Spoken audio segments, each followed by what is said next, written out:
there, if you've been watching some of our videos, you're probably asking yourself the question, so how did the 10X generation come about? Like every good superhero, there has to be an origin story. So cast your mind back. So Mary-Beth, do you remember that meeting that we had where the business had really no clue what the synergies between the departments were, and each leader was only concentrated on their part of what their goals were? Oh my God, it was so painful. I do remember that, Ady. I remember walking out of that meeting, holding onto my laptop, thinking to you, how do they not know what's going on? How can there be such a disconnect? It was mind-blowing.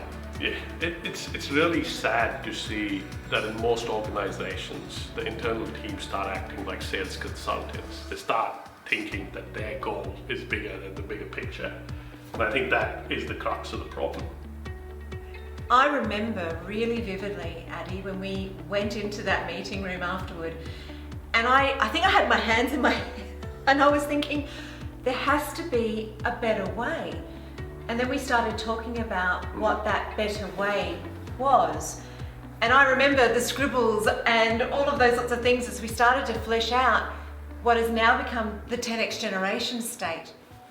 And I remember I was thinking, I think we've landed on something here. This is an absolute game changer. I've not been as excited as I was at the end of that meeting, Ady. Yeah, I remember that we walked out thinking that we always know the answer to this problem. It's not a problem that is unique to us. It's a problem that's common across the industries. And I think we slept over it, and the next day we were like, we have to write a book that talks to this problem. Absolutely. And so now we've got the 10X generation state. So if you want to learn more, click the link in our bio or click on the button. 9, 8,